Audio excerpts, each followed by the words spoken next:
Deuxième point, les assurés dont l'état de santé est dégradé à la suite d'exposition à des facteurs de pénibilité, non seulement garderont la retraite à 60 ans, mais en plus avec une retraite à taux plein, quel que soit leur nombre de trimestres. Il s'agit d'un droit nouveau dans le système de protection sociale française et d'une avancée sociale absolument majeure. Aujourd'hui, les assurés qui ont été exposés à des contraintes physiques marquées ne peuvent en aucun cas partir à la retraite avant les autres.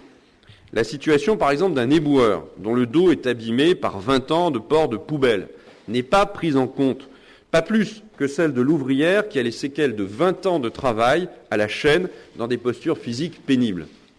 La réforme ouvre donc un droit nouveau. Tous les salariés qui ont une incapacité égale ou supérieure à 20%, ayant donné lieu à l'attribution d'une rente pour maladie professionnelle ou pour accident du travail, auront deux avantages au titre de la retraite. Pour ces assurés, l'âge de la retraite ne sera pas augmenté, il restera fixé à 60 ans. Cette retraite sera attribuée à taux plein, ils ne subiront donc aucune décote, même s'ils n'ont pas tout leur trimestre.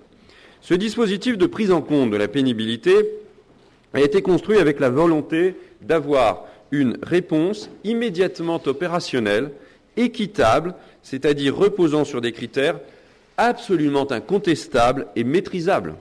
Pour respecter ces objectifs, on a fait deux choix, et deux choix importants. Les salariés devront souffrir d'un affaiblissement physique avéré au moment de leur départ à la retraite pour bénéficier du dispositif retraite pour pénibilité. Cela signifie concrètement que nous n'avons pas ouvert le dispositif à des salariés dont la santé n'est pas altérée, mais risquerait de l'être plus tard.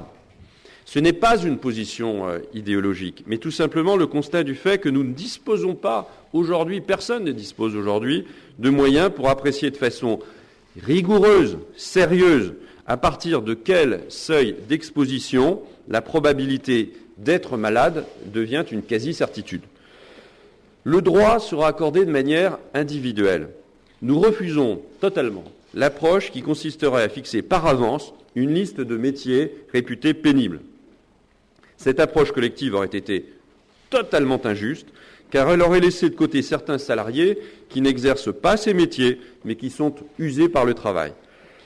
La mesure bénéficiera, après montée en charge, à 10 000 personnes par an. Et donc au total, en ajoutant les carrières longues, c'est-à-dire je garde la retraite à 60 ans parce que j'ai commencé plus tôt, avant 18 ans, en ajoutant les carrières longues, ce sont plus de 60 000 personnes par an qui ont eu une vie professionnelle plus dure que les autres, plus difficile que les autres, qui garderont la retraite à 60 ans ou avant s'ils ont commencé vraiment très tôt. Et c'est 100 000 personnes à partir de 2015. Ce dispositif de compensation de la pénibilité sera complété évidemment par un renforcement des mesures de prévention. La meilleure réponse à la pénibilité à l'avenir, c'est évidemment l'amélioration des conditions de travail, c'est d'éviter la pénibilité, c'est que les conditions de travail fassent en sorte qu'il n'y ait pas de pénibilité avérée. Dans ce but, les expositions aux risques professionnels seront désormais obligatoirement enregistrées dans un carnet de santé individuel au travail.